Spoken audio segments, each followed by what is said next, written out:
David Chen, ang lalaking walang katulad. Kabanata 1691. Huwag kang pumunta rito, Xiaoyu, nagkamali ako, huwag kang pumunta rito, ibibigay ko sa iyo ang gintong tableta, ibalik ito sa iyo. Si Wan Hong ay tila nakakita ng isang bagay na kakilakilabot at patuloy na nagmamakaawa para sa awa. At isang kamay ang biglang humawak patungo sa kanyang tiyan, tumalsik ang dugo, kinuha ni Wan Hong ang gintong core mula mismo sa kanyang katawan. Ang golden pill ay naglalabas ng mahinang liwanag, habang si David ay inabot at kinuha ang golden pill mula sa kamay ni Wan Hong.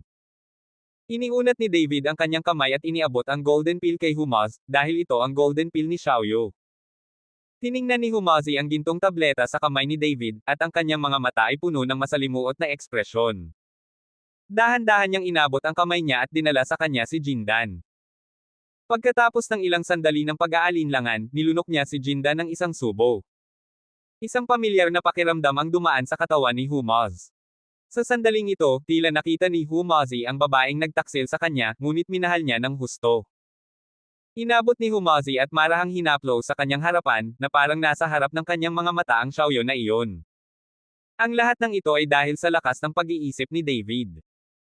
Para hayaan na si Humaz na iyon ang magtanggal ng pagkakatali sa kanyang puso. Hindi nagtagal, napuno ng luha ang mukha ni Humaz, at magiliw niyang niyakap ang hangin sa harapan niya. Nadama ni David na dumating na ang oras, kaya dahan-dahan niyang binawi ang kanyang kalusugan sa isip. Xiaoyu, Xiaoyu. Nag-aatubili na sumigaw si Humazi, ngunit nawala pa rin ang Xiaoyu sa kanyang harapan. Sa kabilang banda, si Wan Hong ay tumitingin din kay Xiaoyu nang may takot. Inaasahan niyang mawala si Xiaoyu sa harapan niya. Kung buhay pa si Xiaoyu ngayon, hindi ko alam kung ano ang mararamdaman ko kapag nakakita ako ng ganoong eksena. Ah! Si Wan Hong, na nagkamalay, ay tumingin sa kanyang dagwang dibdib at umungol sa sakit sa isang iglap. Sa pagtingin sa kanyang kamay, agad niyang napagtanto na ang lahat ng nasa harap niya ngayon ay isang ilusyon, na kontrolado ng espiritual na kapangyarihan ni David. Sa ganitong paraan, malayo pa rin si Wan Hong kay David kahit ikumpara ito sa kanyang espiritual na lakas. May sasabihin ka pa ba? Malamig na tiningnan ni David sina Wan Hong at sinabing. Sa sandaling ito, sa harap ni David, si Wan Hong ay kumbinsido na at ibinaba ang kanyang ulo, pakiusap, iligtas mo ang aking buhay, hanggat iniligtas mo ang aking buhay, handa akong maging isang baka at isang kabayo para sa iyo. Patawarin mo. Dahan daw ang tumingin si David kay Humazi, si Master Hu ang may huling say. Natigilan si Wan Hong at takot na tumingin kay Humaz. Ngunit bago pa makapagsalita si Wan Hong, agresibong sumugod si Humazi. Wan Hong, gusto kong maghiganti kay Xiaoyu. Dahil pinalo ni Humazi si Wan Hong gamit ang kanyang palad. Sa sandaling ito, si Wan Hong ay malubhang nasugatan, paano siya makakatakas, hinampis siya ni Humazi ng isang palad at ang kanyang utak ay sumabog hanggang sa mamatay. Nang makita ang pagkamatay ni Wan Hong, agad na nawala ang galit ni Humazen. Buti na lang at hindi mo sinira ang katawan niya, kung hindi, sayang ang gintong elixir sa katawan niya. Sinabi ni David, na ikinakaway ang kanyang palad, ang katawan ni Wan Hong ay sumabog na parang bomba. Agad na itinapon sa hangin ang gintong tableta, ngunit nasalo ito ni David. Bagamat si David ay markina ng Great Wolf, kahit nakainin niya ang Jindan ni Wan Hong, hindi gaanong tataas ang kanyang lakas, ngunit mas mahusay siya kaysa wala. Ngayon ay natatakot si David na kailangan niyang lunokan ang rurok ng Great Marquis o maging ang gininto ang core ng Battle Saints upang mapabuti ang kanyang lakas. Si Xingkai, na nasa gilid, ay tahimik na nanunood, ang kanyang mga binti ay malambot na sa sandaling ito. Napakaswerte niya nang makinig siya sa sinabi ng kanyang ama. Kung susundan niya si David sa sandaling ito, tiyak na hindi siya mabubuhay. Ngayon ay nagsimulang humanga si Xingkai sa kanyang ama, at mabilis niyang naiayos ang kanyang pag-iisip. Nang hindi maganda para sa pamilya Xing, nagpasya siyang makipagtulungan kay David. Ngayon tila ang desisyon na ito ay tiyak na tama, kahit na mawala ang 10,000 taon na damo at maging kaibigan ni David, ito ay tiyak na sulit. Sinundan ni David si Humaz pabalik sa hotel. Bumalik si Xing kay Xing Angguo. Nang sinundan ni David si Humaz pabalik sa hotel, bumalik din si Zhou Jie mula sa Demon Palace. Sa pagkakataong ito, medyo malungkot ang mukha ni Zhou Jie. Miss Zhou? Ano bang nangyayari sa'yo? Tanong ni David. Ay, wala, baka pagod lang. Mabilis na nagpaliwanag si Zhou Jie. Sinipa ni Jojia ang tubig ni Sanggang sa kanyang bulsa, ngunit ayaw niyang gamitin ito kina David at Humaz. Sa pakikipag-ugnayan na ito, naramdaman ni Jojia na hindi masama si David. Ang pinakamahalagang bagay ay ang diskarte ni Song Qingping ay sumasalungat sa layunin ng kanilang demon sect. Dahil medyo pagod na ako, dapat magpahinga pa si Miss Jo. Sabi ni David. Tumango si Jojia at saka naglakad patungo sa kanyang silid, ngunit nang madaanan niya si Humazi, hindi man lang siya nilingan ni Humazi, kahit sa kanyang makatarungang mga hita. Sa pagkakataong ito ay medyo natarante si Jojia, bigla niyang naramdaman na tila ibang tao si Humazi. Sinadya ding huminto si Jojia, ngunit hindi pa rin nilingan ni Humazi si Jojia. Ang mga babae ay ganito. Kapag araw-araw mo siyang inistok, nakikita kanyang pinakanakakainis na tao, pero isang araw hindi mo siya pinapansin, at hindi mo matiis. Si Jojia ay ganito ngayon. Bagamat madalas siyang sinamantala ni Humazi, galit na galit si Jojia, ngunit ngayon ay biglang tumigil si Humazi sa pagsasalita o pagtingin sa kanya, at medyo hindi pa rin komportable si Jojia. Sa huli, si Jojia ay nakabalik lamang sa silid na nalilito, habang ang mukha ni Humaz ay kalmado, at wala nang malungkot na ekspresyon sa kanyang mga mata. Alam ni David na ang dahilan kung bakit nagkaroon ng ganoong pagbabago si Humazi ay dahil sa gintong elixir ni Xiaoyu. Ngunit maaaring ito ay isang magandang bagay para kay Humaz, at naibsan nito ang mga alalahanin na kanina pa niya pinipigilan sa kanyang puso. Susunod na araw. Nagpadala si Xing Anguo ng mga tao upang itago ang 3,000 taong gulang na ginseng ng bundok sa bundok, at ang mga taong ipinadala upang palibutan ang buong bundok ay umatras din. Ngayon hindi ko na alam kung ilang sekta at aristokratikong pamilya ang nakatitig sa lugar na iyon. Kahit nabantayan ito ng mga tulad ni Xing Anguo, wala itong silbi. Itinuro din nila ang lugar kung saan ipinanganak ang mga halamang gamot na tumagal ng 10,000 taon. Sa gabi, ang mga halamang gamot ay ipinanganak sa loob ng 10,000 taon, ngunit sa araw, walang pumupunta sa kung saan ipinanganak ang mga halamang gamot. Medyo naging kakaiba ang kapaligiran sa South Lake City. Sa ibabaw, parang normal lang ang lahat, walang pinagkaiba, pero naging undercurrent na. Hindi ko alam kung gaano karaming mga aristokratikong pamilya ang nakipagsabuatan, dahil alam nila na ang pagsilang ng 10,000 taong gulang na damong ito ay dapat na isang pagguho ng lupa, at lahat ay masisira ang kanilang mga ulo. Kung hindi ito ganap na malupit, maaari lamang itong maging isang tauunan. Sa makatuwid, maraming maharlikang pamilya ng sekta ang nagsimulang bumuo ng mga alyansa ng palihim upang sila ay makakuha ng bentahe kapag nakakuha sila ng 10,000 taong gulang na mga halamang gamot. Nang madilim ang langit, nagsimulang pumunta sina David, Humazi, at Jojia sa lugar kung saan ipanganganak ang mga gamot na sangkap. Sa daan, nawala ng malay si David at diretsyong naglakad ng mahigit 10 milya paikot. Hindi nagtagal, nakita ni David ang mga Panginoong iyon na nakatago na sa kadiliman. David, maraming masters ang nakatago dito, may higit sa 20 dakilang marquises nag-iisa. Nakaramdam din si Humazi ng malakas na aura sa paligid niya at hindi niya maiwasang magulat. Natatakot ako na ito ay bahagi lamang nito. Ang kagandahan ng 10,000 taon na mga halamang gamot ay hindi maliit. Marahil ang lahat ng mga sekta at aristokratikong pamilya ay naipadala na. Sabi ni David na nakakunot ang noo. Kung ganoon ang kaso, dapat na maging mas maingat si David at huwag ipaalam sa mga taong ito kung saan talaga ipinanganak ang One Ian Herb. Kapag mas malapit ka sa lugar kung saan nagmula ang mga halamang gamot, mas malakas ang hininga. Kahit na ang mga taong iyon ay nagpipigil ng hininga, napakaraming mga Panginoon na magkakasama, sila pa rin ang nagpapaikli ng isang napakalakas na pakiramdam ng pang-aapi. Kabanata 1692. Kung isang ordinaryong tao ang dadaan dito, hindi sila mangangahas na gumawa ng hakbang. Kung paanong si David ay nagpahayag ng banal na kamalayan at patuloy na pinagmamasdan ang paligid, mayroon ding ilang mga hininga na tumakip sa kanila patungo kay David. Pinag-aaralan ni David ang mga taong iyon, at pinag-aaralan din ng mga taong iyon si David. Sinusubukan ng lahat ang isa't isa, ngunit walang gumagawa nito. Alam ng lahat na ang One Ian Herb ay hindi pa ipinapanganak. Ang pakikipaglaban at pag-aaksaya ng enerhiya sa panahong ito ay kalokohan. Naramdaman din ni Humazi ang hininga upang suriin sila, kaya kinuha niya ang spell at pagkatapos ay iginuhit ang kanyang daliri dito, ang malambot na hininga ay agad na sumanib sa sariling hininga ni David. Sa ganitong paraan, may tatago ang ilan sa tunay na kapangyarihan ni David. Sa sandaling ito, hindi nila masasabi sa kabilang partido ang kanilang tunay na lakas, kung hindi ay walang kasab-ikan. Sinundan ni David sina Humas at Joe Gies sa lugar kung saan ipanganganak at titigil ang damong 1 Ian, at marami rin ang pumupunta rito. Tila maraming mga tao ang nahulaan na ang 1 Ian Herb ay ipinanganak. Lugar. David, ikaw ang karapat-dapat na master ng Dragon Gate Sect, bakit ka napunta sa isang malayong lugar? Nagdala si Zuhaw ng ilang tao at pagkatapos ay naglakad papunta kay David at nagtanong. Narito ang pinakamatandang young master ng iyong iginagalang Southwest Zoo family, bakit hindi ako makakapunta? Sabi ni David na may malabong ngiti. Habang nagsasalita siya, agad na tinakpan ng kamalayan ni David ang matandang dala ni Zuhaw. Dahil nakita ni David na ang matanda lamang ang pinakamakapangyarihang taong dinala ni Zuhaw. Kung paanong inilalabas ni David ang kanyang banal na karunungan upang suriin ang lakas ng matanda. Biglang lumabas ang nakakatakot na aura mula sa katawan ng matanda, kaya natigilan si David. Ang lakas ng Doho Peak. Nagulat si David. Binago ni Humazi at ng Jogia na iyon ang kanilang mga ekspresyon, tila ngayon lang din nila naramdaman ang hininga.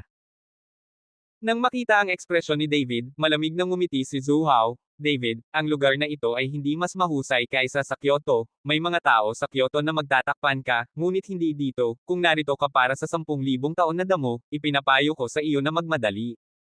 I-click upang umalis. Kung hindi, napakaraming tao ang nakatitig sa 10,000 taong gulang na damo, saan ka kukuha ng iyong turn, at walang mga buto na natitira sa dulo ng probinsya, huwag mo akong sisihin sa hindi pagsasabi. Kailan? Narinig ito ni David, hindi niya maiwasang mapangiti, kung gayon, gusto ko ring pasalamatan si Young Master Zhu, ngunit gusto kong maging masigla at gusto kong pumunta kung saan maraming tao. Nang makitang tumanggi si David na makinig, sinabi ni Zuhaw, David, hayaan mong sabihin ko sa iyo ang totoo, ang 10,000 taon na damong ito ay amin. Ang pamilya Zhu ay nagpasya, sana ay hindi ka tumayo sa harap namin, kung hindi. Sabi ni Zuhaw na may pamatay na aura. Ang 10,000 taon na halamang gamot ay mga bagay na walang nagmamay-ari, kahit sino ay maaaring kumuha ng mga ito, pinagbabantaan mo ba ako sa pagsasabi niyan? Sabi ni David, nanlamig ang mukha niya. Isang malakas na pakiramdam ng pang-aapi ang agad na yumanig sa katawan ni Zuhaw, at bahagyang nagbago ang kanyang mukha. Nang makita ito, ang matandang lalaki sa tabi ni Zuhaw ay direktang nagtagumpay sa matinding pang-aapi ni David, na naging dahilan para mapabuntong hininga si Zuhaw. Tumingin si David sa matanda at walang sinabi, ngunit tumalikod at umalis. Ayaw pa niyang labanan ang Zuhaw na iyon. David, mukhang mahirap talaga makuha ang 10,000 year herb this time. Hindi ko alam kung napakaraming eksperto ang maloloko pagkaraan ng ilang sandali. Bulong ni Humazi kay David. Ano? Curious na tanong ni Jogia.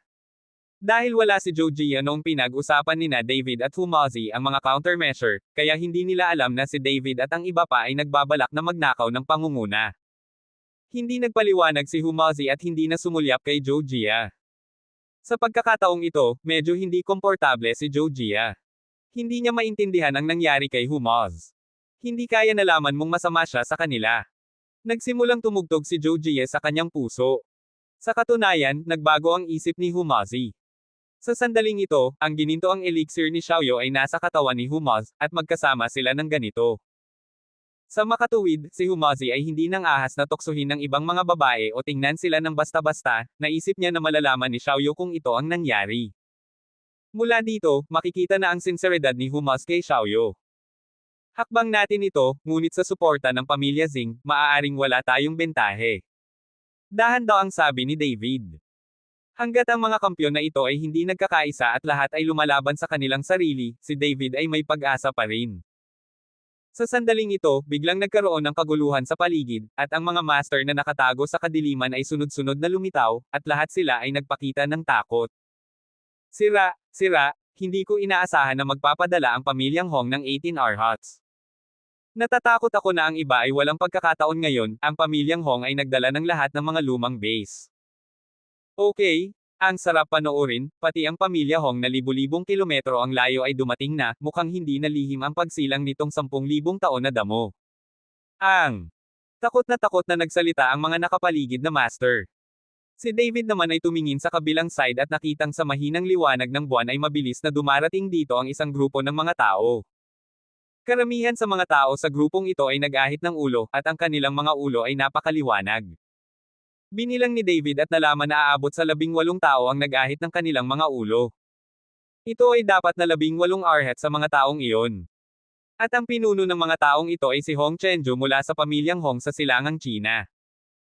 Walang ideya si David tungkol sa Hong Chenju na ito, ibig sabihin, nakita niya ito minsan sa araw ng pagbukas ng lungmen. Higit pa rito, ang mga pamilyang ito ang tagapagsalita para sa pinakadakilang lihim na mundo. Kamakailan lamang ay tinanggal nila ang kanilang mga belo at inihayag ito sa mga mata ng lahat ng martial artist. Sa maikling panahon, ang mga pamilyang ito ay nagkaroon ng napakalaking impluwensya sa harap ng lahat sa mundo ng martial arts, na nagpapakita na ang lakas ng mga pamilyang ito ay hindi masama. Hindi nagtagal, dinala ni Hong Chenjo ang mga tao, at ang kanyang matalim na tingin ay tumama sa mga tao. Maraming tao ang nakadama ng tingin ni Hong Chenjo at hindi naiwasang lumingon. Sa wakas, ang mga mata ni Hong Chenjo ay nanatili sa katawan ni David, at pagkakita kay David doon, halatang nabigla si Hong Chenjo. Hindi niya inaasahan na nandito si David. Hindi ko inaasahan na nandito ang sikat na Dragon Gate Sect Master, matagal na pala. Humakbang si Hong Chenjo at kinuyam ang kanyang kamao kay David. Binalikan din ni David ang pagbati at sinabing, nanalo na niyang Master Hong ang parangal. Isa lang akong ordinaryong tao. Maswerte lang ako. Hindi ko may kumpara kay Yang Master Hong. Napakagalang ni Clan Master Chen. Paano? Nang makita ni Zhu Hao si Hong Chenju, may kaunting takot sa kanyang mga mata. Ikasyam na kapatid, hindi ko inaasahan na makakatanggap din ng balita ang iyong pamilyang Hong, at napakalayo na nila. Humakbang si Zhu Hao at sinundan si Hong Chenju. 1,000 taong gulang na halamang gamot lang. Sulit ang biyahe ko. Daan lang ako, halika at tingnan mo. Pagmamalaki ni Hong Chenju.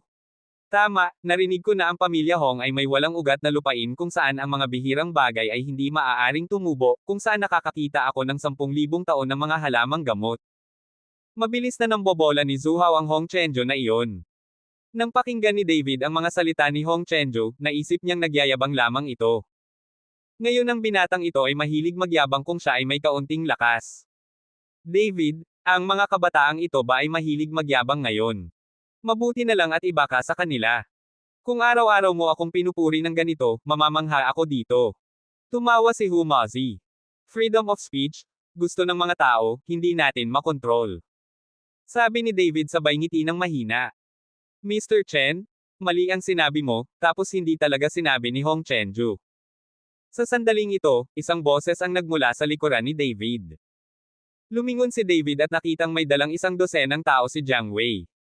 Kuya Jiang, bakit ka nandito? Nagtatakang tanong ni David. Hindi niya inaasahan na ang pagsilang ng 10,000 taong gulang na damong ito ay makakaakit ng napakaraming pamilya ng sekta. At ito ang mga sumusuportang pamilya ng lihim na kaharian ng mundong lupa. Kabanata 1693. Nagsama rin ako ng mga tao para sa kasiyahan. Sabi ni Jiang Wei na may mahinang ngiti. Brother Jiang, sinabi mo lang na hindi ipinagmayabang ni Hong Chenju. Hindi kaya talaga gusto ng pamilya nila Hong ang 10,000 years old herb. Tanong ni David. Tumango si Jiang Wei, oo, sa pagkakaalam ko, ang pamilyang Hong ay marahil ang may pinakamaraming mapagkukunan. Nabalitaan ko na ang pamilyang Hong ay may walang ugat na lupain kung saan maaaring tumubo ang maraming pambihirang halaman, kaya ang pamilyang Hong ang may pinakamaraming mapagkukunan. Ano ang walang ugat na lupain? Tanong ni David. Napangiti si Jiang Wei, hindi ko rin alam, ngayon ko lang narinig. Nakita ni David na hindi alam ni Jiang Wei, hindi na siya nagtanong pa, ngunit sinabi kay Jiang Wei, Brother Jiang, paano mo nalaman ang tungkol sa 10,000 taon na damong ito? Ipinanganak. Nagdala ka ba ng mga tao dito upang makipagkompetensya para sa 10,000 taon na damong ito? Nang makitang itinanong ito ni David, ngumiti si Jiang Wei at sinabing, Mr. Chen, hindi ako, ang 10,000 taon na damo ay talagang hindi namin halaga. Hindi ito malayo, at dinala namin ang mga tao dito. May iba pa kaming dapat gawin. Dumaan lang kami dito, narinig namin ang tungkol dito, at huminto upang tingnan ito. May iba pa ba? Ano yon? Curious na tanong ni David. Ito. Mukhang nahihiya si Jiang Wei. Nang makita ito, mabilis na sinabi ni David, nahihiya si Brother Jiang, huwag mong sabihin iyan, hanggat wala si Brother Jiang para makipagkompetensya para sa 10,000 taon na halamang gamot, kung hindi, hindi ko talaga alam kung ano ang gagawin. Mr. Chen?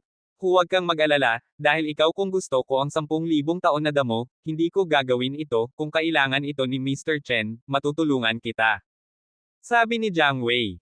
Mabait si Brother Jiang sa akin, ngunit hindi ko ito kailangan sa ngayon. Magsusumbong ako kay Brother Jiang kung kinakailangan. Ayaw ni David na tulungan siya ni Jiang Wei pansamantala. Bagamat nang pumunta si David sa lupain ng pamilya Ge, sinabi ni Jiang Wuya, ang may-ari ng Tianluo Building, na hanggat may problema si David, makakatulong ang pamilya Jiang sa lahat ng kanilang pera, ngunit hindi pa rin nilayon ni David na palayain siya. Jiang Wei tulong. Mr. Chen? Kung kailangan mo, kamustahin mo ako. Pupunta ako dito at mag-hi. Pagkatapos magsalita ni Jiang Wei, lumakad siya, sinundan sina Zhou Hao at Hong Chenjo para kumusta. Noong panahong iyon, maraming maharlik ang pamilyang sekta sa paligid, pati na rin ang mga martial arts masters. Nang makita ang sikat na pamilya na biglang lumitaw kamakailan, maraming dumating, at lahat sila ay nagdala ng maraming mga Panginoon. Sa pagkakataong ito lahat sila ay nagsimulang tumugtog sa kanilang mga puso. Naisip ng ilang tao ang wakas at tahimik na nadulas. Habang ang pangkalahatang damo ay nakakaakit, ang saligan ay mayroon silang buhay upang ubusin ito. Kung ang buhay ay nawala, ang isang 10,000 taong gulang na damo ay wala pa ring silbi. Lumipas ang oras sa bawat minuto, ang buwan ay nakabitin ng mataas sa hangin at ang maliwanag na liwanag ng buwan ay nagwiwisik sa kagubatan na ito, na ginagawang mas sagrado ang kagubatan na ito. Pinamunuan ni Xing Angguo ang pinakamaraming elite na miyembro ng pamilya Xing, maging ito man ay ang Great Marquis o ang Marquis Wu, lahat sila ay kumilos ng buong puwersa. Ngunit nang dalhin ni Xing Angguo ang mga tao doon, tumingin siya sa mga tao mula sa malalaking pamilya sa harap niya, natarante siya. Sa kabutihang palad, inilikas niya ang mga tao ng maaga at nagpa siya na makipagtulungan kay David. Kung sa pilitin niyang itinatanggi ang lugar at bumili ng 10,000 taon na mga halamang gamot sa kanyang sarili, umaasa sa kanyang sariling teritoryo, tinatayang ang mga elite ng pamilyang Xing na ito ay naging mga bangkay na sa sandaling ito. Kung ganoon, ang pamilya Xing ang karaniwang kaaway ng mga taong ito sa harapan nila. Gaano katatag ang pamilyang Xing na kayang tiisin ang mga pag-atake ng napakaraming maharlikang pamilya? Mr. Chen. Naglakad si Xing Angguo kay David at sumigaw. Patriarch Xing, handa ka na ba? Tanong ni David. Handa na ang lahat, ngunit darating ang panahon. Kung ang tunay na umiiral na 10,000 taong damo ay ipanganak, dapat may pagbabago sa mundo. Natatakot ako na hindi ko ito may tatago sa kanila. Sabi ni Xing Angguo. Huwag kang mag-alala, pinagbuti ko ito ng kaunti sa ibabaw ng porma sayon na inayos ni Wan Hong. Maaaring sugpuin ng porma sayon na ito ang damo ni Wan Nia. Kung magkakaroon ng pagbabago sa mundo, ang mga taong iyon ay huli na. Confident na sabi ni David. Ngayon ang lahat ay naghihintay para dito kasama ang mga multo. Ako ay naghihintay para sa sandali kapag ang 10,000 taong gulang na mga halamang gamot ay dumating. Ika-9 na kapatid, sa pagkakataong ito ay ipinanganak ang 10,000 taon na damo, sa palagay ko ay tiyak na mananalo si David. Nagkusa si Zhou Hao na lapitan si Hong Chenjo at sinabi. Tiyak na matatalo ito, ano ang kinalaman nito sa akin? Dumating lang si Hong Chenjo para panoorin ang excitement, at walang pakialam kung sino ang nakakuha ng 10,000 taon na damo. Ika-9 na kapatid, si David na ngayon ang pinuno ng nakababatang henerasyon sa mundo ng martial arts. Ngayon lang siya kilala ng mundo, David, saan pa makakaalam ng ika-9 na kapatid, hindi ka masakop ng David na iyon. Kung ang David na iyon ay makakakuha ng 10,000 year herbs, kung gayon ang lakas ay tiyak na tataas, at pagkatapos ay natatakot kami na maaari lamang kaming ihagi sa ilalim ng kanyang mga paa. Bamulong si Zhou Hao kay Hong Chenju. Ngunit hindi rin tanga si Hong Chenju. Nang magdaos ng seremonya ang Dragon Gate, pumunta doon si Hong Chenjo dahil gusto niyang tapakan si David para umakyat sa trono. Dahil lang sa hitsura ni Mr. Shi at sa pagdagdag ng mga island country envoy na iyon, wala ni isa sa kanila ang gumawa ng kahit ano kay David. Ngunit ngayon ay ayaw ni Hong Chenjo na makipagkumpetensya kay David dahil mayroon siyang mas mahahalagang bagay na dapat gawin. Zhou Hao, kailan ka natuto ng husto? Gusto mo bang pasiglahin ako at hayaang hawakan ko si David? I tell you, don't think I'm stupid, who wants 10,000 years of herbs? Oo, wala itong kinalaman sa akin, pumupunta lang ako para manood ng excitement. Naniniwala ako na magdadala ka ng napakaraming mga master, hindi lamang para sa 10,000 taon na damong ito. Alam nating lahat sa ating mga puso kung ano ang mahalaga. Oo. Pinagalitan ni Hong Chenjo si Zhu Hao, ngunit ang mukha ni Zhu Hao ay medyo pangit, ngunit hindi siya nang ahas na magsabi ng kahit ano. Sa sandaling ito, sa hindi kalayuan, 2 taong nakasuot ng itim at nakatago sa dilim ay tahimik na nakatingin sa mga taong ito sa harapan nila. Bagamat marami sa mga taong ito ang kalakasan ng Great Marquis Peak, walang nakahanap sa dalawang ito. Ang 2 taong ito ay sina Song Qingping at Ning Ji. Tila nag-aalala sila tungkol sa 10,000 taon na damo, kaya pumunta sila upang tingnan. Ang buwan sa kalangitan ay umiikot sa lahat ng oras, at habang papalapit ang oras, ang kalooban ng lahat ay naging komplikado. Ang ilang mga tao ay nagsimulang huminga. Oras na.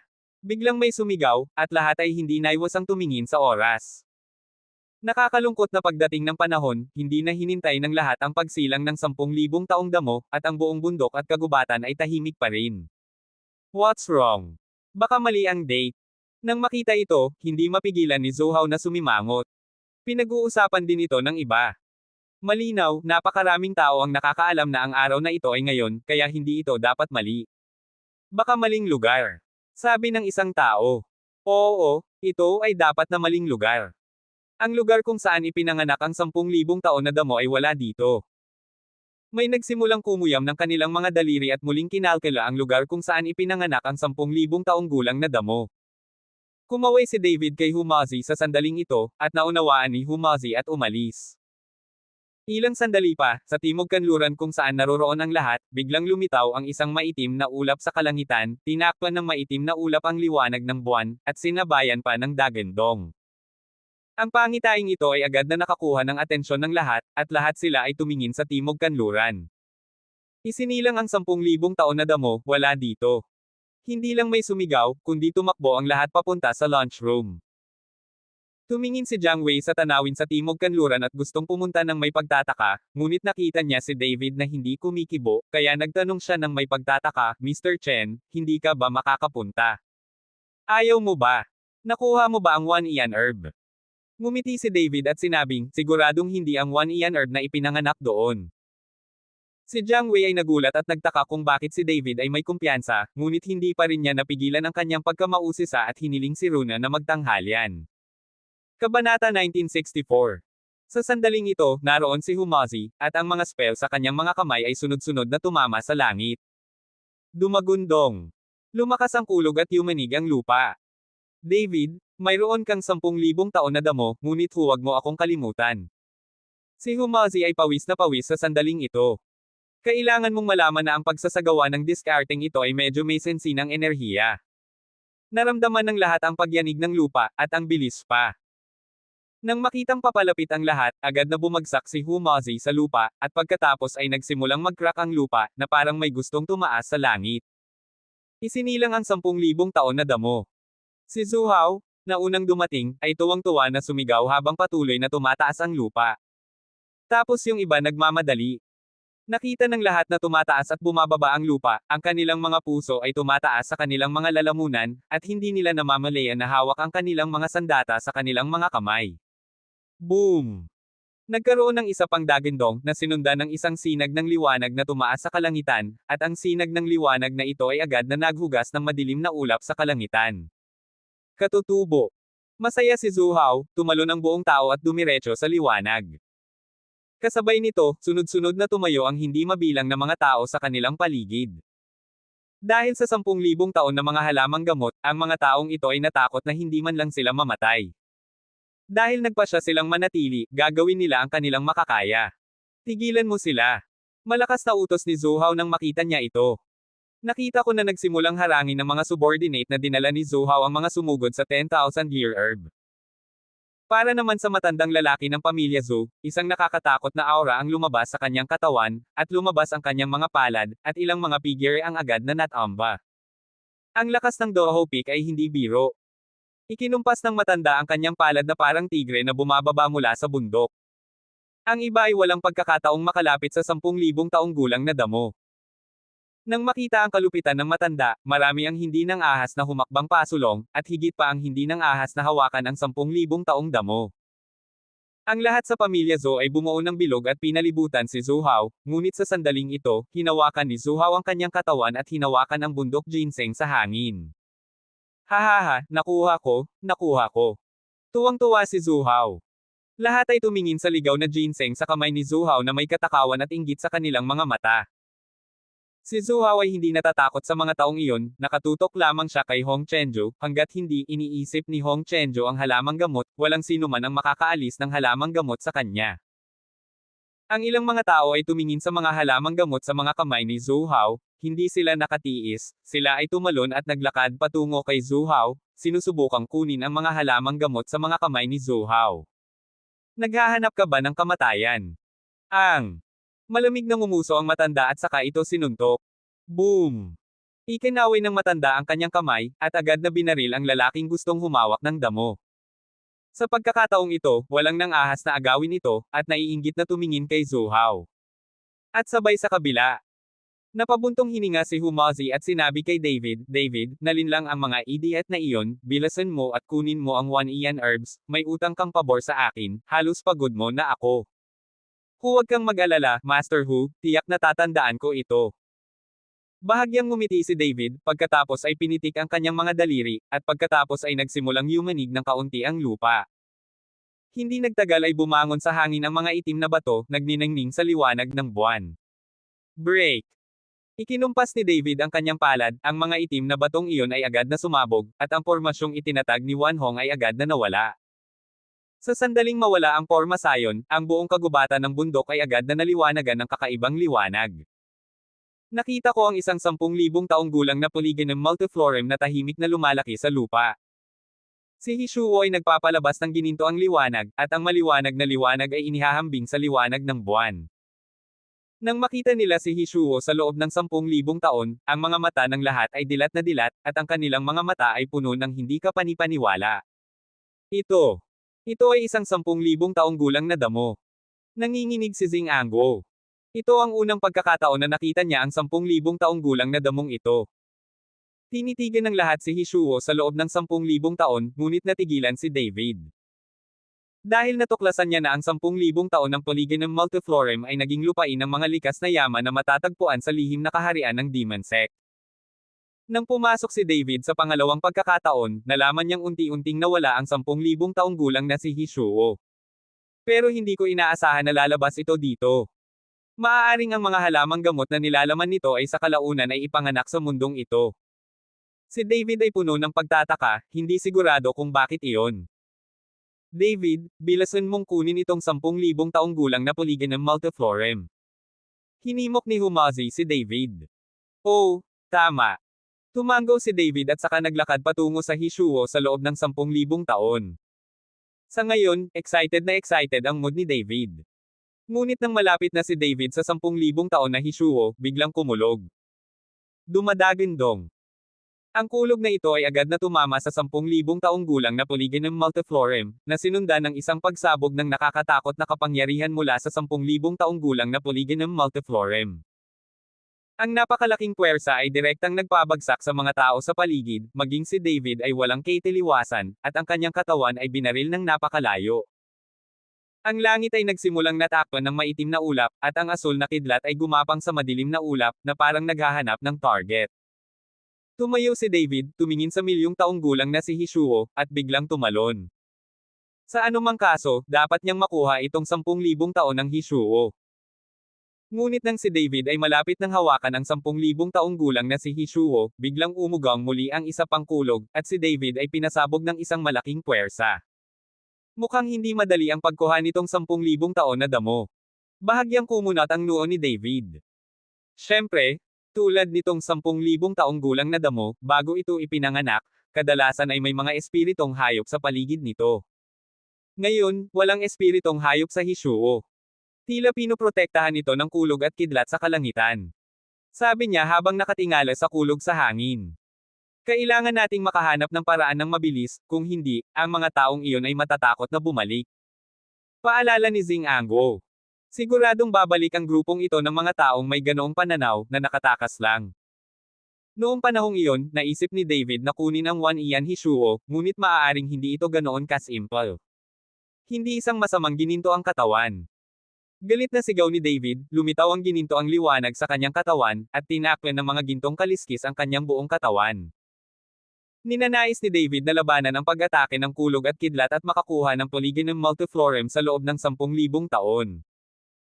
Isinaaktibo ni David ang hindi masisira na gininto ang katawan na sinamahan ng kanyang makapangyarihang pisikal na katawan, kaya tumungo siya patungo sa 10,000 taon na Polygonum Multiflorem. Habang papalapit si David sa One Ian Hishuo, isang kulog ang bumagsak at tumama sa katawan ni David. Dumadagindong. Ang kulog at kidlat na ito ay tumama kay David at agad na nabasag ang hindi nasisira na gininto ang katawan sa katawan ni David, at ang mga binti ni David ay nakayuko din sa ilalim ng napakalaking puwersa. Ngunit hindi nagtagal ay nagngangalit si David, tumayo ng tuwid, at hinawakan ang 10,000 taong gulang na si Hishuo. Ngunit noong malapit nang mahuli ni David ang 10,000 taon na Hishuo, isa pang kulog ang biglang dumating. Dumadagindong. Tinamaan ng kidlat na ito si David, at ang katawan ni David ay bumagsak sa lupa ng may kalabog, at ang kanyang damit ay agad na napunit. Nagnganga si David ng kanyang mga ngipin, mahigpit na inalalayan ang kanyang katawan, at gustong sunggaban ang 10,000 taong gulang na si Hishuo. Ngunit ang sumunod ay panibagong bagyo. Boom! Sa pagkakataong ito, bumagsak ang buong katawan ni David sa putik, at hindi siya nakagalaw ng mahabang panahon. Sa pagkakataong ito, medyo natarante sina Humazi at Xing'angguo. David, bilasan mo at umatras. Sumigaw si Humazi, alam niyang matyaga si David sa ganito, at tinatayang dudurugin siya ng kulog sa mga durog na bato. Kabanata 1695. Sa sandaling ito, ang dalawang lalaking nakaitim na nagtatago sa dilim ay may pagtataka sa kanilang mga mata. Lord Demon Envoy, mukhang napaka-predictable mo. Ang 10,000 taon na damong ito ay talagang hindi ganoon kadaling makuha. Talagang isang pandaraya ang gawing kapalit si David. Sabi ni Song Qingping kay Ningji. Naayos na ba ito ng lahat? Kung may sumunod kay David upang kidnapin ang 10,000 taon na damo, maaari mong tulungan si David sa isang matulunging opinyon ng publiko. Sa anumang kaso, ang 10,000 taong gulang na damo ay mahuhulog sa ating mga kamay. Kung gayon si David ay magpapasalamat. Tanong ni Ningji. It's arranged? Now as long as I give the order, lalabas yung mga tao. Sabi ni Song Qingping.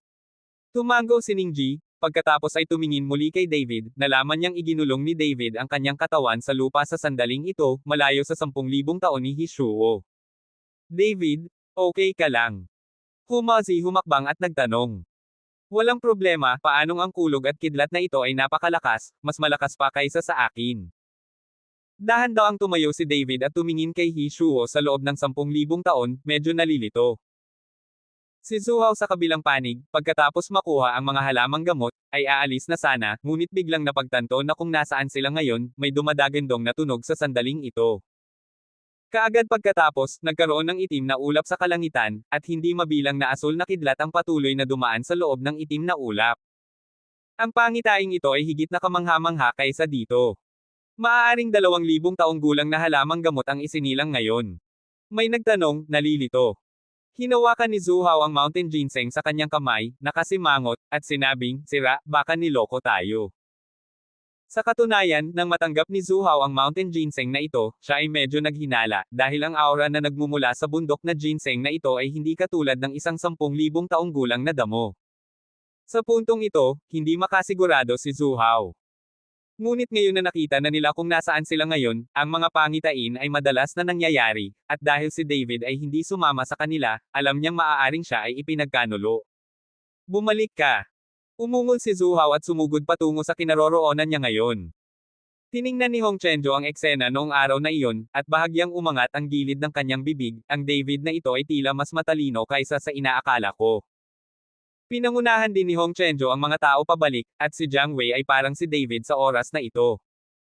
Kung ano ang sinabi ni Ping sa kanya, naiintindihan ko ang ibig sabihin nito. Maya-maya'y nagsibalikan ang lahat ng umalis. Nang makita nila ang 10,000 taong gininto ang liwanag ng Polygonum Multiflorem, napagtanto nila na ito ay isang tunay na 10,000 taon na damo. Nakuha ito ni Zhou Hao, ngunit ito ay peke lamang. Dapat alam mo ang 1 Ian herb, paano ito madaling makuha. Sa pagtingin sa 10,000 taong gulang na halamang gamot sa kanyang harapan, hindi ito na-control ng isang tao at sumugod patungo sa 10,000 taong gulang na Polygonum multiflorem. Pero kakalapit ko lang, at 10,000 taon ko nang hindi nahawakan si Hishuo. Kidlat sa langit. Ang taong iyon ay nabura sa isang iglap, at wala ni Kay titing na basura ang natira. Matapos makita ang eksenang ito, walang nang ahas na sumulong ng madali. Sumimangot si Zhou Hao at sinabi sa matandang katabi niya, "Matandang Kiyo, makakakuha ka ba ng 10,000 taong gulang na Polygonum multiflorem?" Dahil sa proteksyon sa kidlat, hindi nang ahas si Zhou Hao na makipagsapalaran. Tapos na siya, natatakot ako na wala na siyang pagkakataong maipanganak muli. Hindi ko alam, pero kung bibigyan mo ako ng oras, kakayanin ko. Sabi ng matanda. Sumimangot si Zhou Hao, napakaraming tao ang nakatingin sa kanya, paano sila magbibigay ng oras? Kung kaya niyang itaboy ang lahat ng taong ito, dahan-daang maalis ni Zhou Hao ang 10,000 taong gulang na Polygonum multiflorem sa loob ng ilang araw. Itong Hishuo ang desisyon ko. Kung ayaw mong mamatay, umalis ka dali, kung hindi, huwag mo akong sisihin sa pagiging masungit. Malamig na tiningnan ni David ang lahat at sinabing. Sa dinami-dami ng taong nanunood, alam ni David na kung hindi niya kakayanin ang kulog at kidlat, malamang ay dadahluan siya ng mga taong ito. Sa makatuwid, ng plano niyang itaboy ang mga taong ito, sinubukan niyang humanap ng paraan para madala si Hishuo sa loob ng 10,000 taon. David, ang Hishuo ay isang bagay na walang nagmamay-ari sa nakalipas na 10,000 taon. Kung sino ang kumuha nito ay pagmamay-ari ng sinumang nakakuha nito. Kung hindi mo pa nakuha, kung sasabihin mong iyo ito, banta mo kaming umalis. Masyado ka bang mayabang? Suhaw sa paghakbang, malamig niyang tiningnan si David at sinabi. Go or die, ikaw ang pumili. Ang nakakatakot na aura sa katawan ni David ay nagsimulang pumutok at kumalat sa paligid sa isang iglap. Alam ni David na kung hindi niya mapipigilan ang mga taong ito sa oras na ito, magkakaroon ng walang katapusang mga problema sa hinaharap. Naramdaman ng nakakatakot na hininga sa katawan ni David, bahagyang nagbago ang mukha ng lahat, at ang ilang mga tao ay nagsimulang manginig at nanliit. Sa orihinal, maraming tao ang hindi makakakuha ng 10,000 taon na mga halamang gamot, kaya bakit manatili dito at maghanap ng kamatayan? Dahil ang David na ito ay naglakas loob na lumaban sa Martial Arts Alliance, dapat mayroon siyang tunay na kakayahan. Nagtatag siya ng Dragon Gate noong bata pa siya at suportado siya ni Mr. Shin, kaya huwag natin siyang guluhin. Let's go! Kahit sino ang makakuha nito. 10,000 years of Polygonum multiflorem, it's not our turn to wander. Ang lahat ay nagbulungan at nagsimulang umalis ng dahan-dahan, kahit na tumingin sila sa Polygonum multiflorem sa loob ng 10,000 taon, walang paraan. Nang makitang aalis na ang lahat, malakas na sinabi ni Zhou Hao, lahat, hanggat maaari kayong tumayo kasama ko at tulungan akong makuha ang Hishuo sa loob ng 10,000 taon, ako, si Zhou Hao, ay ginagarantiyahan na ang bawat donor ay makakakuha ng 1,000 taon. Damo. Naniniwala ako na narinig mo rin ang tungkol sa lakas ng aking pamilya Zhou. Ang aming pamilya Zhou ay umunlad sa loob ng daan-daang taon, at naging isang tagumpay at namumukod tangi sa maraming pamilya ng martial arts, salamat sa mahusay na mapagkukunan ng aming pamilyang Zhou. Ngayon, hanggat may tumulong sa akin, sila ang kaibigan ko sa pamilya Zhou. Ang mga salita ni Zhou Hao ay nagpahinto sa lahat ng walang pag-asa at gustong tumakas. Kahit na ang isang 10,000 taong gulang na halamang gamot ay hindi partikular na bihira, ito ay mas mahusay kaysa sa isang walang kwentang paglalakbay. Bilang karagdagan, maaari rin itong gamitin ito para umalis sa relasyon sa pamilyang Zhou. Hindi nagtagal, lahat ay pumunta sa gilid ni Zhou Hao at tumayo sa likod ni Zhou Hao. Sa orihinal, ang lakas ng mga taong dinala ni Zhou Hao ay hindi mahina, ngunit ngayon sa pagdaragdag ng mga taong ito, ang lakas ay mas malakas pa. David, kung gagawa ka ng inisyatiba na umatras, maibibigay ko sa iyo itong bundok ginseng upang ang lahat ay mamuhay ng payapa. Ngunit kung pipilitin mong makipaglaban sa akin dahil sa Polygonum multiflorem na ito sa loob ng 10,000 taon, ang resulta ay magdurusa ka. Hindi. Si Zhou Hao ang may pinakamataas na master ng Great Marquis, at mayroon siyang nakatagong sandata, kaya hindi siya natatakot kay David. Ngunit hindi alam ni Zhou Hao na nakikipaglaban si David gamit ang ilang itim at pilak na damit mula sa Martial Arts Association. Mayroon silang dalawang sagradong sandata, at pinatay silang dalawa ni David. Ang tibak na pumapatay ng dragon sa kamay ni David ay hindi maihahambing sa ordinaryong mga sandata. I let people bury that mountain ginseng. It's my business. Medyo katawa-tawa ba na binibigyan mo ako ngayon? Malamig na sanggal ni David. Nang marinig ito ni Zhu Hao, puno ng galit ang kanyang mukha. Ngayon ay sigurado na siyang niloko siya ni David. Sa kabutihang palad, ang pangitain ng Hishuo sa 10,000 taon na ito ay malakas, kung hindi ay kinuha ito ni David at tumakas sa sandaling ito, kung gayon si Zhu Hao ay pinagsisihan ito hanggang sa kamatayan. David, niloko mo talaga kami sa ganyang bastos na plano. Parang lahat ng chismis tungkol sa'yo sa martial arts world. Isa ka lang kontrabida na umaasa sa mga bastos na plano. Now stay out of here. Kyoto, without Mr. Shin's support behind you, titignan ko kung makaka-wave ka pa. Tinitigan ni Zhu Hao si David, ang kanyang katawan ay puno ng malakas na fighting spirit. David, hindi madaling pakisamahan ngayon. Lumapit si Humazi kay David at sinabing, hindi alam ni Hong Chenjo sa tabi niya ang ibig niyang sabihin, at wala siyang sinabi. Nakinabang ang mangingisda. Natakot si Humazi na lalabanan ni David si Zhu Hao, at sa huli, makikinabang ang mangingisdang si Hong Chenjo. Kabanata 1696. Sa katunayan, hindi ito alam ni David, ngunit itong si Zhu Hao ay may kalamnan, at walang ibang gustong lumaban para sa Wan Ian Hishuo, ngunit patuloy siyang sumisigaw. Zhu Gongzi, ang 10,000 taon ng Polygonum Multiflorem ay hindi isang bagay na walang may-ari. Siya ay nasa hangganan ng Nanho City, at ito ang aking pamilya Zing. Bilang may-ari ng Nanho City, mayroon akong kwalipikasyon na ipamahagi ang mga mapagkukunan ng buong Nanho City. Tumayo si Zing Angguo at sinabi kay Zhu Hao. Tumingin si Zhu Hao kay Zing Angguo, pagkatapos ay sumangot ng malamig, Zing Angguo, sira ka na ba? Naglakas loob ka bang magsabi ng ganyan sa iyong maliit na pamilyang Zing? Bagaman ang Wan Ian Hishuo ay ang iyong Zing. Anong uri ng pamilya ang maaari? Sasabihin ko sa iyo ngayon na gusto ko ang Polygonum Multiflorem sa loob ng 10,000 taon na ito, ano ang maaari mong gawin? Kung ayaw mong masira ang pamilya Zing, huwag pumunta sa maputik na tubig. Hindi ito tiningnan ni Zhu Hao. Ang pamilyang Zing, bagamat ang pamilyang Zing ay mayroon ding napakatalino na si Marquiwo, sa mga mata ni Zhu Hao, isa rin itong maliit na pamilya na hindi mainstream. Dapat mong malaman ang background ng pamilya Zhou, ngunit ang mga aristokratikong sekta ng lihim na mundo ay hindi maihahambing sa mga sekta na ito at sa mga sekta ng sekular na mundo. Zhu Hao, masyado kang mayabang, hindi gawa sa putik ang pamilya nating Zing. Puno ng galit si Zing Angguo, at ilang malalaking wow ng pamilya Zing ang humakbang pasulong, naglabas ng nakakatakot na aura, at sa likod niya ay higit sa 100 wow. Pagnanasa.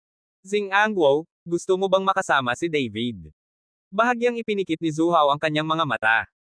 Oo, kahit na nakikipaglaban ako para sa lumang base ng pamilya Zing sa pagkakataong ito, tutulungan ko si Mr. Chen.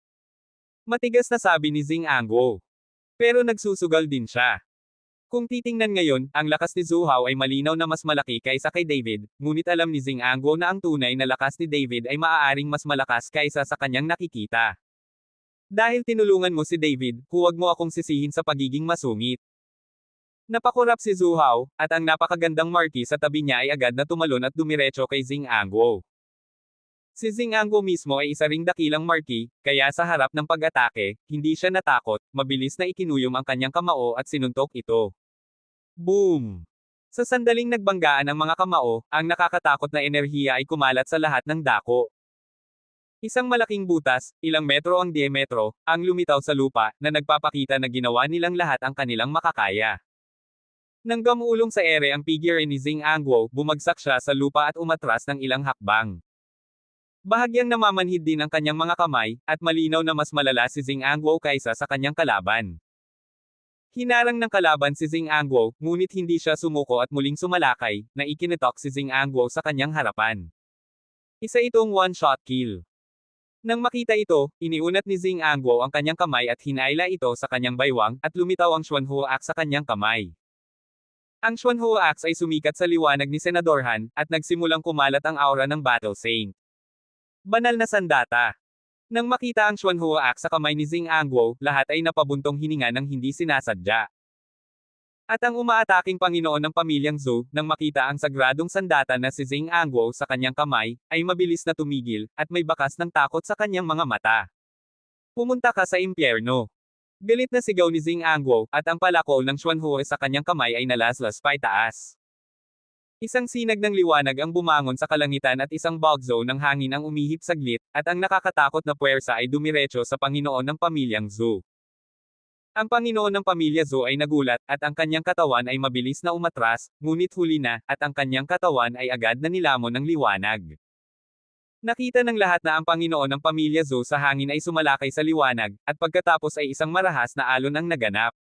Boom!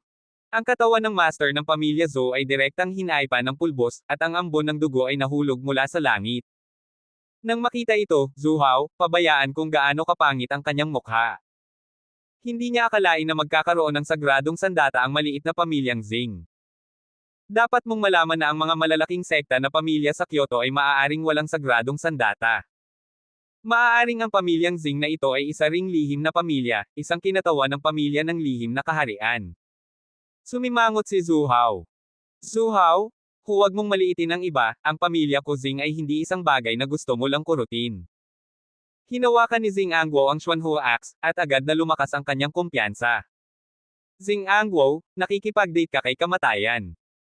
Bahagyang nanliit ang mga mata ni Zhu Hao, at pagkatapos ay naglabas siya ng folding fan mula sa kanyang manggas, at pagkatapos ay bumukas ang folding fan at kumislap ang mga gintong ilaw, ang folding fan na ito ay naging ginto.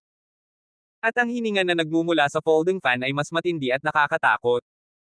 Ang folding fan na ito ay talagang isang banal na sandata. Nakita ito ni Jing Angguo, nagbago ang kanyang mukha, at natigilan siya kaagad. At ang matandang lalaki sa tabi ni Zhu Hao ay nagpapalabas din ng aura, at ang aura ay labis na malupit. Ang tuktok ng Great Wu Marquis, ang taong pinakamalapit sa santo ng digmaan. Bukod dito, ang mga taong dinala ni Zhu Hao ay malinaw na mas malakas kaysa sa doho ng pamilya Jing. Karamihan sa mga dakilang marquis ng pamilya Jing ay isa o dalawang dakilang marquis, at ang pinakamataas ay si Jing Angguo lamang, isang ikaapat na ranggo na marquis. Ngunit ang pamilyang marquis ng Zhou, ang pinakamababa ay marahil ang ikaapat na ranggo. Ito ay hindi isang labanan ng magnitude sa lahat. Tumigil sa pagsasalita si Jing Angguo, malamig din ang mukha ni David, huminga siya ng malalim at dahan-daang pinakilos ang kapangyarihan ng dragon sa kanyang katawan. Ang Dragon Slaying Sword ay handa na ring lumabas. Zhu Gongzi, hindi ba magandang makipaglaban ng labis para sa 1,000 taong gulang na Polygonum Multiflorem? At saka, napakaraming tao ang dinala mo rito, ngunit may mga mas mahahalagang bagay. Kung mabigat ang mga pagkatalo dito, paano mo ito ipapaliwanag kapag bumalik ka? Bakit hindi? Ibinente mo ang mukha ko at binibigyan mo ako ng 1 Ian Polygonum Multiflorem kay Mr. Chen, paano naman ang pamilya ko Jiang ay may utang na loob sa iyo? Nang makitang magkadikit na ang magkabilang panig, lumabas si Jiang Wei at nagsimulang eye level ang laro. Tumingin si Zhu Hao kay Jiang Wei, ang kanyang mukha ay malamig. Jiang Wei, anong ibig mong sabihin? Hindi mo ba gustong tulungan ang David na iyon? Zhu Gongzi? Kung pipilitin mong ipaglaban ang 1 Ian Hishuo kay Mr. Chen, ako rin. Makakatulong ka lang kay Mr. Chen. Kung isasama mo ang aking pamilyang Jiang, sa palagay mo ay may pagkakataon ka pa bang manalo? Bakit hindi mo ako binilhan ng pabor? Bagamat pantay ang tono ni Jiang Wei, puno siya ng pananakot. Nang marinig ito ni Zhu Hao, agad na namula ang kanyang mukha sa galit at kumunat ang kanyang mga kilay. Jiang Wei, handa ka bang maging kaaway ng aking pamilya Zhu dahil kay David? Kahit walang ganyan, pwede pa rin ba kayong maging magkaibigan? Maya-maya, magkaaway tayo. Malamig na sabi ni Jiang Wei sabay ngiti. Ang mga salita ni Jiang Wei ay hindi nakapagsalita kay Zhu Hao, dahil alam niya na ang kanilang mga pamilya ay malaon o huli ay magiging magkaaway, dahil lahat sila ay nakikipagkompetensya para sa mga karaniwang interes, at dahil mayroong isang pakikibaka para sa mga interes, tiyak na sila ay magiging mga kaaway. Tumigil sa pagsasalita si Zhu Hao, ang pangit ng mukha niya. Dahil kung tutulungan din ni Jiang Wei si David, wala siyang pagkakataong manalo. Habang si Zhu Hao ay nag-aalangan na umatras, si Hong Chenju, na sumusunod sa kaguluhan, ay humakbang pasulong at sinabing may mahinang ngiti, Jiang Wei, ano ang kinalaman mo kapag sinabi mong ipinaglalaban ng mga tao ang Hishuo? Bangzi, hindi ko man lang mapanood ang saya kung gusto mo. Sinasabi ko sa iyo, kung manunood ka ng programa, wala akong pakialam, ngunit kung pipilitin mong tulungan si David, makakatulong lang ako. Zhu Hao, naniniwala akong hindi makakalimutan ng pamilya Zhou ang aking kabaitan. Pinilit ni Hong Chenjo si Jiang Wei na panoorin ang palabas, huwag mag-alala tungkol sa anumang bagay. Hong Chenjo, ikaw. Tinitigan ni Jiang Wei si Hong Chenjo. Ngunit si Zhu Hao ay tumawa sa pagkakataong ito, ikasyam na kapatid, huwag mag-alala, hindi malilimutan ng aming pamilyang Zhou ang iyong kabaitan pagdating ng panahon. Tumahimik ka.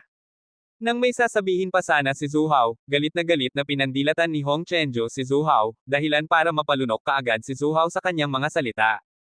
Nang makita ito, kumunot ang noo ni David. Tila ang mga pamilyang ito ay patungo sa iisang lugar, at lahat sila ay nagpasya na ilihim ito. Makikita na ang lugar na ito ay napakahalaga sa maraming pamilya. Kabanata 1697.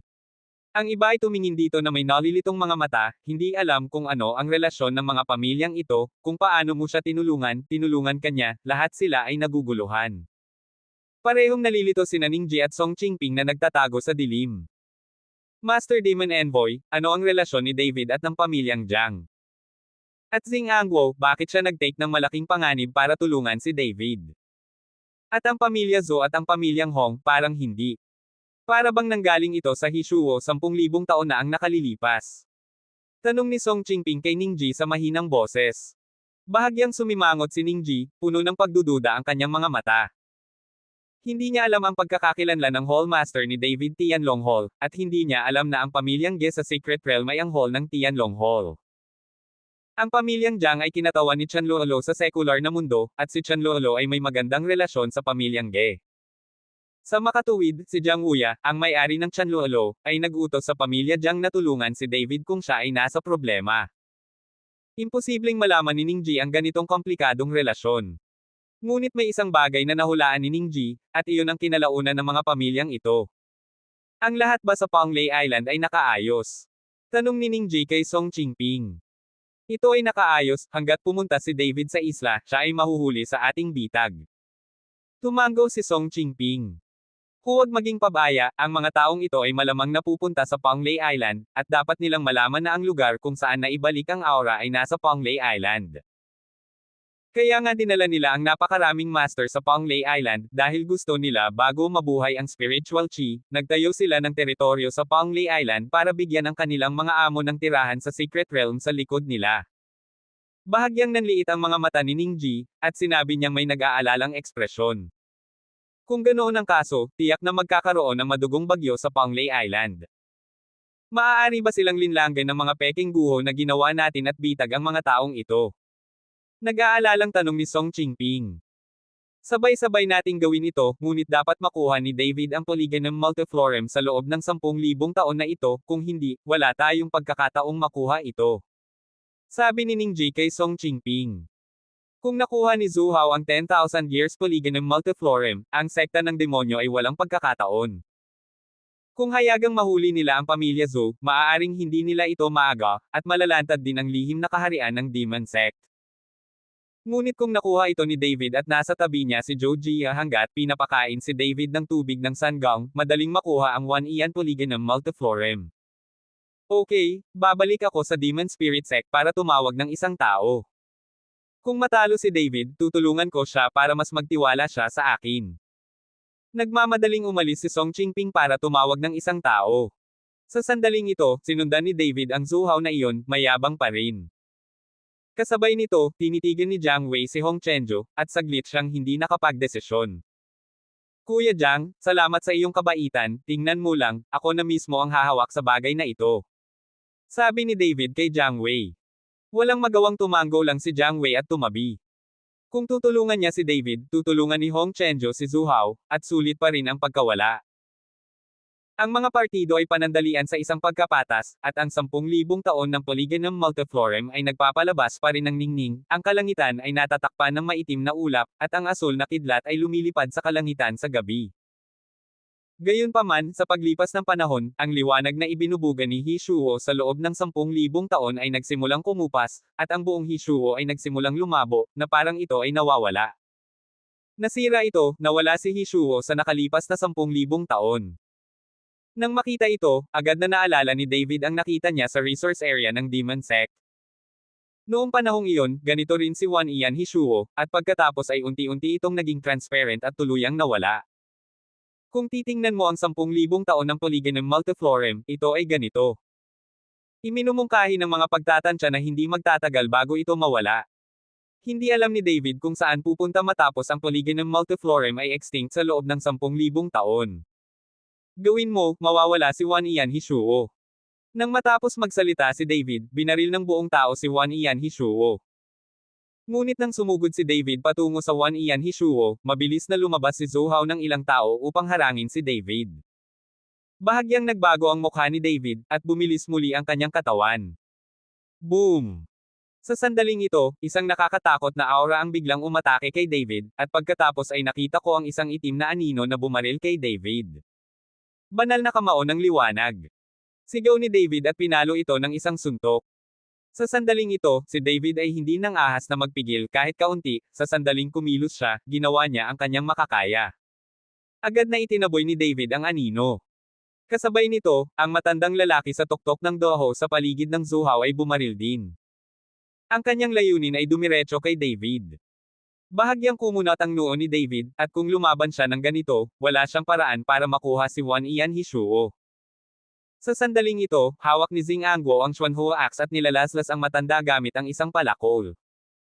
Ang nakasisilaw na sinag ng liwanag ay naglalaman ng kapangyarihan ng isang santo ng labanan, na direktang pinipilit pabolaikan ang matanda. Mr. Chen, kunin mo na ang Polygonum multiflorem, dito ibibigay sa atin. Malakas na sinabi ni Xing Angguo kay David gamit ang palakol na Xuanhua. Tumango si David at dumiretso sa 10,000 taon ni Hishuo. Kasabay nito, parehong nagsimula sina Hu Mazi at Zhou Jia, direktang sinusundan ang mga taong dinala ni Zhou sa malapitang labanan.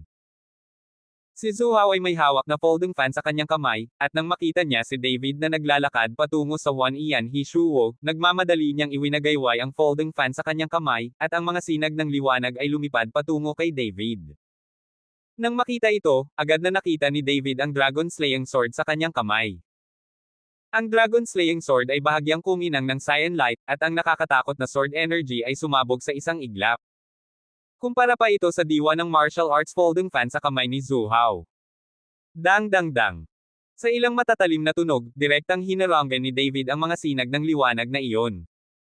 Ngunit nang si David ay malapit nang abutin at kunin ang 10,000 taon ng Hishuo. Sa loob ng gumugulong na itim na ulap, agad na bumagsak ang isang asol na kidlat. Ang kidlat ay direktang tumama kay David, at ang sariling asol na liwanag ni David ay lumitaw, at pagkatapos siya ay itinapon ng husto at nahulog sa lupa. Nang makita ito, alam ni Zhou na malapit na siya rito, at ang kanyang katawan ay tumalon at dumiretso sa 10,000 taon ni Hishuo. Ang Zhou na ito ay ganap na hindi pinansin ang panganib na tinamaan ng kidlat si David ngayon lang. Ngunit pagkalapit lang ni Zhou sa Juan Ian Hishuo, ang parehong kidlat ay tumama. Nang makita ito, inihagis ni Zhou ang natitiklop na pamaypay sa kanyang kamay pataas at sumigaw, proteksyon sa katawan. Nakita ko na ang natitiklop na bentilador ay agad na lumaki sa hangin, tinakpan ang buong katawan ni Zhou, at isang asol na kidlat ang agad na kumislap. Tinamaan ng folding fan, at si Zhou sa ibaba ay hindi nasugatan. Masaya si Zhou at iniunat ang kanyang kamay upang hawakan ang 10,000 taong gulang na si Hishuo. Nang makita ito ni David, tumalon ang kanyang katawan, at ang Dragon Killing Sword sa kanyang kamay ay agad na pinutol ang matalas na sword energy. Ang sword energy ay parang dragon, at isang malalim na bangin ang lumitaw sa lupa, dumiretso sa Zhou. Nakaramdam si Zhou ng isang mapanganib na aura, kaya maaari lamang siyang sumuko upang mahuli ang 10,000 years Polygonum multiflorem. Ang kanyang katawan ay kumikislap, at siya ay nakatakas mula sa lakas ng espada. Ngunit sa sandaling ito, nasa harapan na niya ang figure ni David, at nawala ng pagkakataon si Zhou na makuha si Juan Ian Hishuo. Matapos maabot ang Zhou, muling nag-cut out si David, lumitaw ang isang gintong dragon, umuungal patungo kay Zhou. Nang makita ito, may wagayway lamang ni Zhou ang kanyang kamay at ibalik ang natitiklop na pamaypay sa kanyang kamay, at pagkatapos ay malakas niyang iwinagayway ang natitiklop na bentilador, at isang bagzo ng hangin ang dumaan, natangay pa ang gintong dragon. Gayunpaman, walang pakialam si David, ang layunin niya ngayon ay makuha si Hishuo sa Juan Ian. Nang kumilos si Zhou, lumipat na si David patungo sa Juan Ian Hishuo. Nang makitang tatanggapin na ni David ang 10,000 taong gulang na si Hishuo, bumagsak ang asul na kidlat mula sa itim na ulap. Kabanata 1698. Boom! Agad na pinasabog ng nakakatakot na puwersa sina David at Zhou Hao. Ang kapangyarihan ng kidlat na ito ay napakalakas kaya nahihirapan si David na labanan ito. Matapos ang dalawang pambobomba na ito, hindi nang ahas sina David at Zhou Hao na lapitan si Wan Ian Hishuo. Tiningnan ni Zhou Hao ang natitiklop na pamaypay sa kanyang kamay, at may bitek doon. Hinarang lang niya ang kapangyarihan ng kidlat, at pati ang sagradong sandata ay nasira. Ayon sa mga pagtatantya, hindi ito ginagamit ng maraming beses. Nagkatitigan sina David at Zhou Hao, ngunit walang bumaril. Sa kabilang panig, sina Hu Mazi at Xing Angguo ay nakikipaglaban sa mga taong dinala ni Zhou Hao. Bagamat si Xing An ang nagmamay-ari ng Xuanhua Axe, isang sagradong sandata, ngunit nakaharap sa matandang lalaki sa tuktok ng malaking marki ng kabilang panig, kasama ang katotohanan na ang kabuoang lakas ng kabilang panig ay higit na mas malaki, ito ang dahilan kung bakit sila napakawalang bisa. Ang pagkawala ay tinatayang saglit lamang. Sa oras na iyon, si David na lang ang natitira. Kung gusto niyang makakuha ng Wan Ian Polygonum Multiflorem, ito ay isang hanggal na panaginip. Nang makitang nawala sina Xing Angguo at Hu Mazi, biglang dumating ang isang grupo ng mga tao na nagmamadali. Mr. Chen, nandito ako para tulungan ka. Pagkatapos noon, nagdala si Song Qingping ng mga tao mula sa Demon Sect at agad na sumali sa labanan. Sa pamilya ng Demon Sect, ang balanse ay nagsimulang tumungo kay David, at ang mga taong dinala ni Zhou Hao ay pagod na sa pakikitungo dito. At ang mga mandirigmang iyon na nagpasya na tumayo sa tabi ng pamilya Zhou at gustong makakuha ng ilang mga benepisyo, nang makita nila ito, nagpasya silang lahat na tumakas. Ang mga lalaking ito ay tumitingin lang sa pagkain at inumin at nakitang mahina si David, kaya tinulungan nila si Zhou Hao. Ngayong bumuti na ang kapangyarihan ni David, tumalikod sila at tumakas. Ang biglaang pagbabagong ito ay nagpabilog kay Zhou Haomeng. Hindi niya maintindihan kung paano biglang sumulpot ang isang grupo ng mga tao para tulungan si David. Tumigil ka. Malakas na sumigaw si Zhou Hao, alam niya na kapag lumaban siya ng ganito, lahat ng kakampi niya ay mamamatay. Nang makita ang utos ni Zhou Hao, maraming master ng pamilya Zhou ang umatras sa tabi ni Zhou Hao. Halos lahat ng mga panginoon ng pamilyang Zhou na ito ay nasugatan, at maging ang matandang lalaki sa tuktok ng Great Marquis ay mukhang pangit sa sandaling ito, at ang kanyang dugo ay halo-halong. Mr. Chen, okay ka lang? Sa sandaling ito, humakbang si Song Qingping at tinanong si David. Okay lang ako, salamat kay Vice Sect Master Song sa tulong niya. Pasasalamat na sabi ni David. Mr. Chen, kung sasabihin mo ito, sayang. May cooperative relationship tayo, at itong herb na ito ay sincerity din natin. Kung inalis ito ng iba, ibig sabihin wala tayong sinseridad. Bahagyang ngumiti si Song Qingping. Nang makita ang biglaang paglitaw ni Song Qingping at ng iba pa, si Xing Angguo ay naguguluhan din sa sandaling ito. Dapat mong malaman na ito ang Nanho, ang kanyang teritoryo, at kailan lumitaw ang ganoong grupo ng mga tao sa kanyang teritoryo, at lahat sila ay mga Panginoon, kahit na hindi niya ito alam mismo. Naguguluhan din sina Hong Chenjo at Jiang Wei. Tiningnan nilang mabuti si Song Qingping at ang iba pa, dahil posibleng maging kaaway nila ang grupong ito ng mga tao. Sa kasalukuyan, hindi pa rin nila alam kung ilang pamilya ng sekta ang nakakaalam ng mga sekreto ng isla ng Panglay, at kung gaano karaming pamilya ng sektang kinatawan ng lihim na kaharian ang hindi pa nabubunyag. Gayunpaman, sa agarang pagbawi ng espiritual na enerhiya sa Panglay Island, naniniwala ako na ang mga nakatagong sekta na pamilyang ito ay magkakasunod na lilito. Dahil walang gustong makita ang unang piraso ng aura na nabawi na inookupahan ng iba. Sino ka? Malamig na tiningnan ni Zhou Hao si Song Qingping, kilala mo ba kung sino ako? Tumingin si Song Qingping kay Zhou Hao na bahagyang itinaas, wala akong pakialam kung sino ka, ang libong Nayan Hishuo na ito ay kay Mr. Chen, at walang sinuman ang pinapayagang magnakaw sa kanya, kung hindi, ito ay laban sa atin. Kung ano tayo, you don't deserve to know.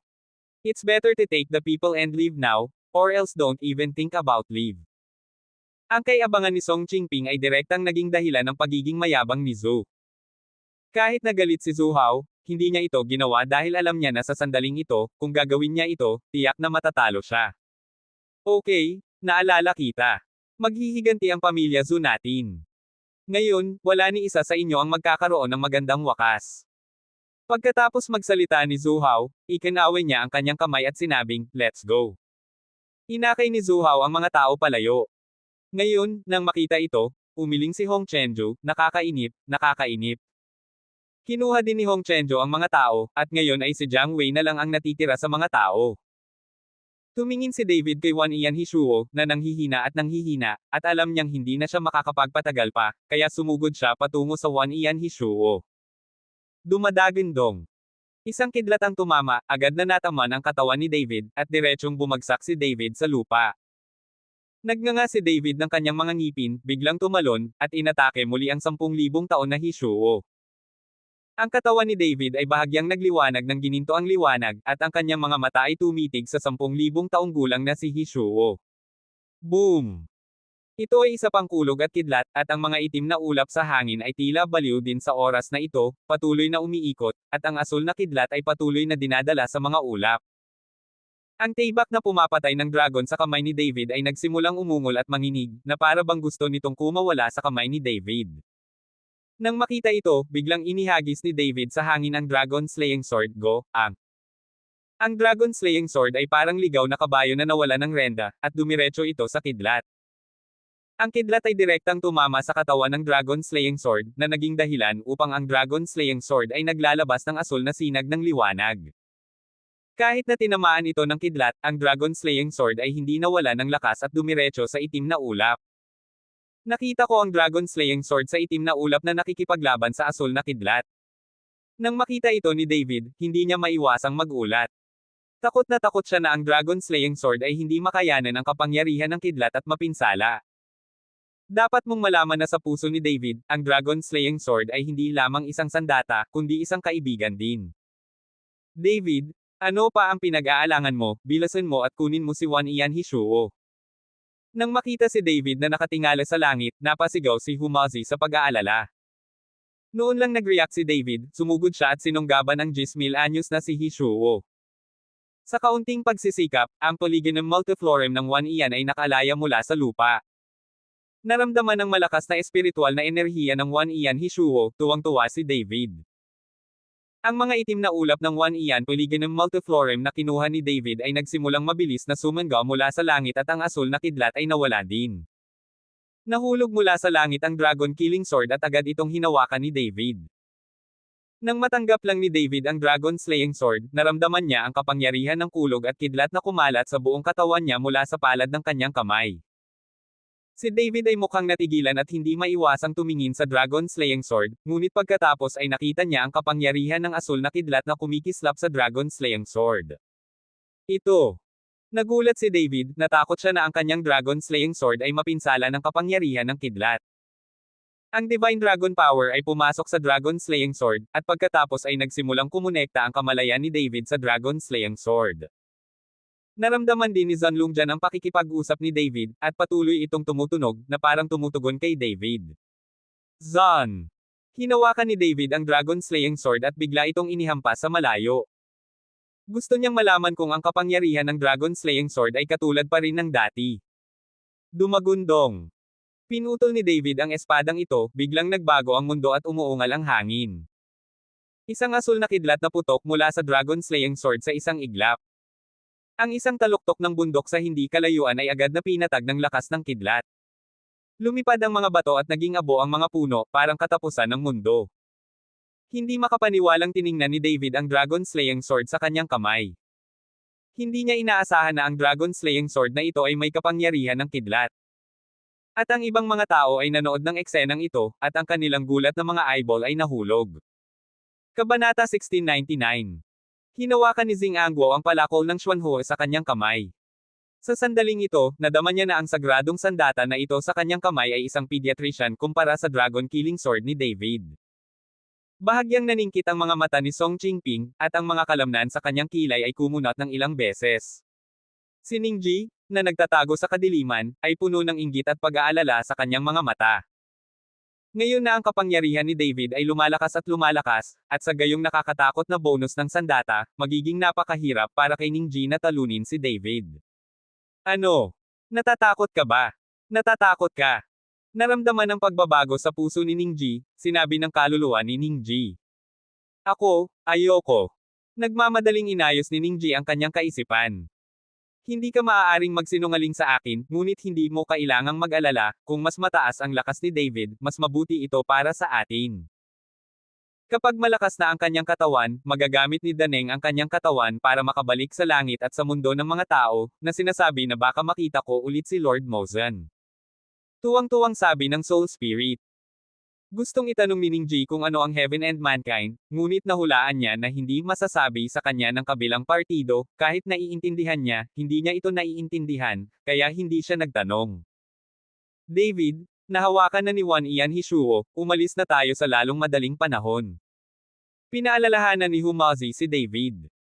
Kung tutuusin, kapag hawak mo sa iyong kamay ang isang bagay na hindi maaabot, hindi maiiwasan na may magselos at sa huli ay magseselos. Sa harap ng napakaraming interes, walang kooperasyon o pagkakaibigan ang maaasahan. Tumango si David, pagkatapos ay sinundan sina Zing Angguo at Song Qingping para pasalamatan siya, at babalik na sana sa hotel, habang pinangunahan ni Jiang Wei ang mga tao na sundan si David. Habang hawak ang Wan Ian Hishuo, hindi nang ahas si David na pumunta sa bahay ni Zing, lalo pa ang Demon Spirit Sect, ngunit nagtiwala pa rin si David kay Jiang Wei. Pagkatapos ng lahat, si Jiang Wuya mula sa Chanluolo ay personal na nag-utos sa pamilya Jiang na tulungan siya. Naniniwala siya na hindi mangangahas ang pamilya ni Jiang na labagin ang utos. Kinuha ni David ang 1 Ian Polygonum Multiflorem at nagplanong i-proseso ang 1 Ian Polygonum Multiflorem sa mga medicinal pill sa hotel, para hindi na kailangang mag-alala na may mag-alala tungkol sa 10,000 taong gulang na Polygonum Multiflorem na ito at kunin ito. Posibleng pinuhin ang panggamot na damong 10,000 years Polygonum Multiflorem. Ang mga ordinaryong palayok ng gamot ay tiyak na hindi katanggap-tanggap.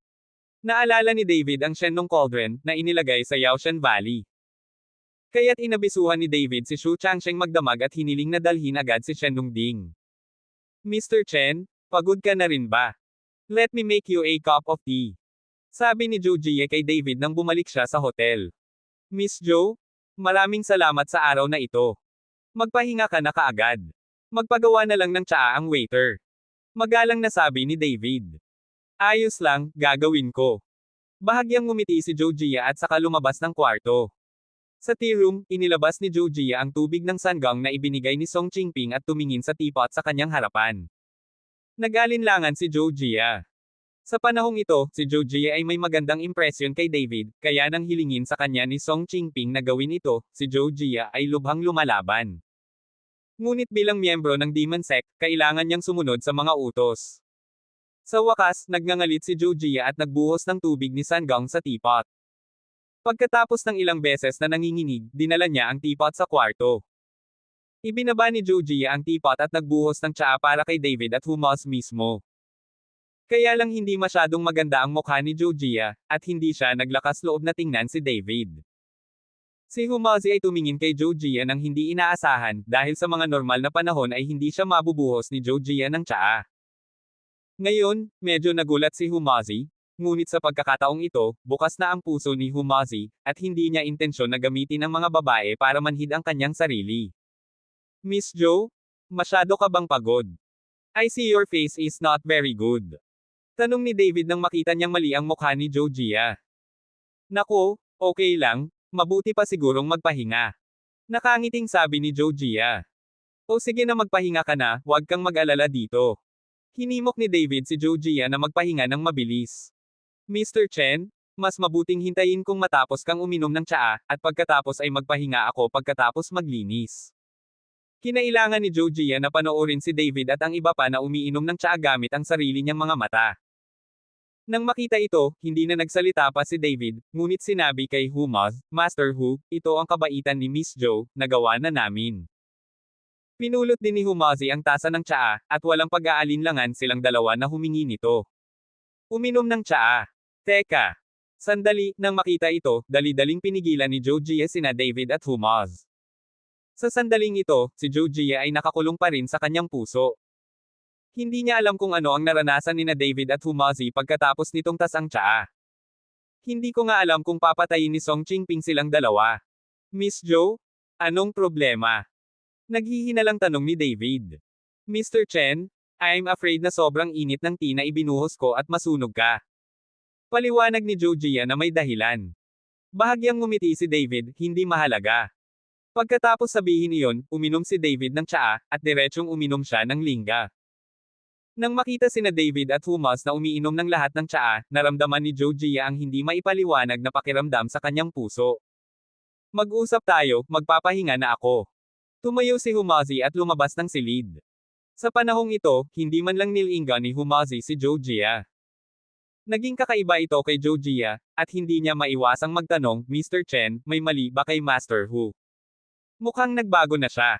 Alam ni David ang ibig sabihin ni Jojia, at bahagyang ngumiti, nagbago na talaga si Master Hu. Pagkatapos ay sinabi ni David kay Jojia ang nangyari kay Humaz. Nang marinig ito ni Jojia, hindi niya maiwasang mamangha.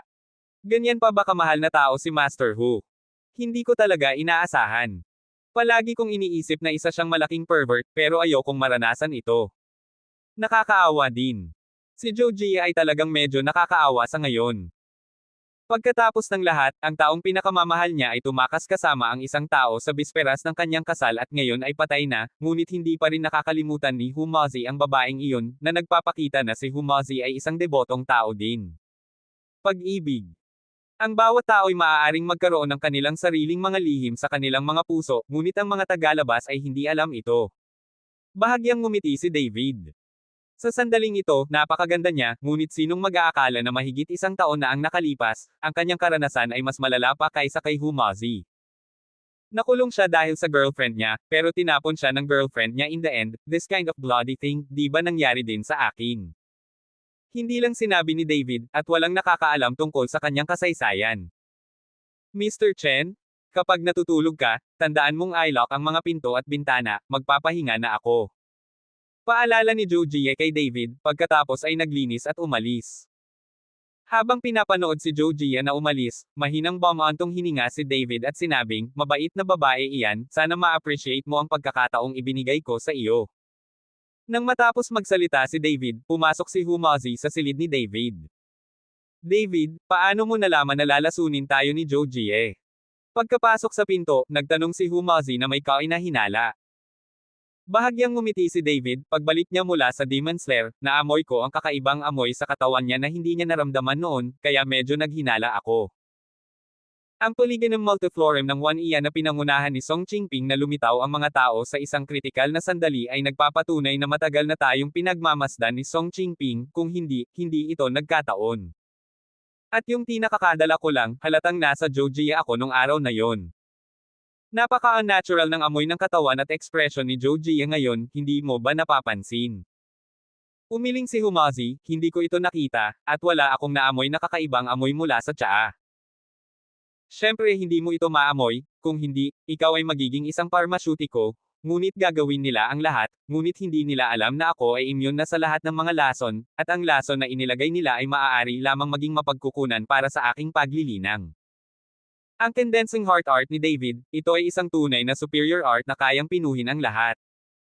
Ano man ang lason nito, kapag nakapasok na ito sa katawan ni David, ang sining ng paghalay ay mapapadalisay ito. Kabanata 1700. Immuno ka sa lahat ng klase ng lason, pero ano ang dapat kong gawin? Pero parang wala akong nararamdamang kakaiba, mali ba ang hula mo? Ang katawan ni Humaz ay hindi pangkaraniwan noong panahong iyon, at walang mga palatandaan ng pagkalason.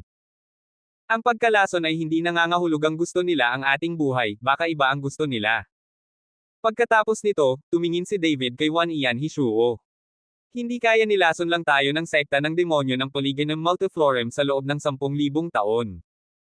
Kung gayon bakit hindi nila ito kinuha mismo? Gusto nilang kunin mo ito at sinusubukan mong alisin ito sa iyong mga kamay. Hindi maipaliwanag na tanong ni Humazi.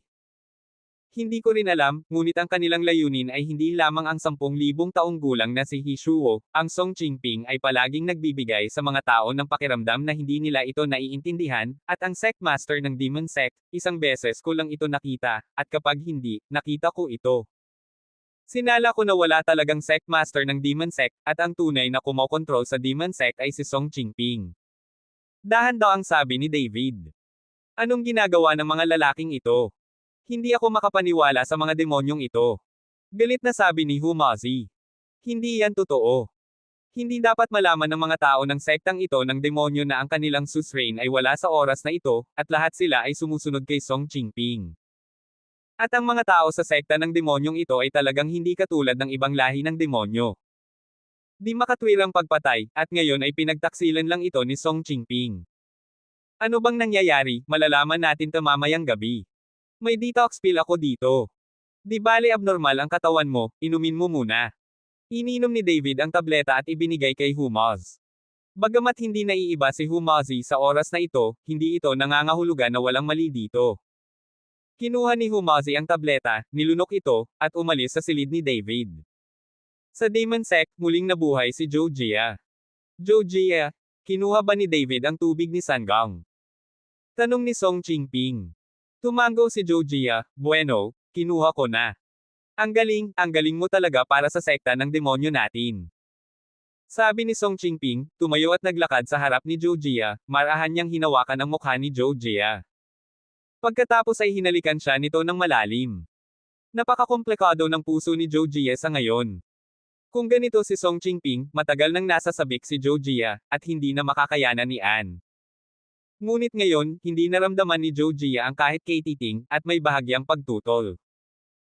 Hinalikan ni Song Qingping si Zhou Jia ng mahabang panahon at nalaman niyang hindi tumugon si Zhou Jia, kaya hindi niya maiwasang magtanong, ano ang nangyari ngayon? Ako. Medyo nag-aalala si Zhou Jia, Reserve Sect Leader, papatayin mo ba ang David na iyon? Ano? Nag-aalala ka ba sa kanya? Bahagyang kumunat ang noo ni Song Qingping. Hindi, sa tingin ko lang makukuha natin ang gusto natin, hindi na kailangang pumatay ng tao. Mabilis na paliwanag ni Zhou Jia. Tinitigan ni Song Qingping si Zhou Jia, at bigla niya itong sinampal ng malakas sa mukha ni Zhou Jia. Tumili. Si Zhou Jia ay nahulog sa lupa sa isang iglap. Damn, you brat. I think you like that boy. Nag-aalala ka talaga sa buhay niya. Sabihin mo sa akin, natulog ka na ba sa batang iyon?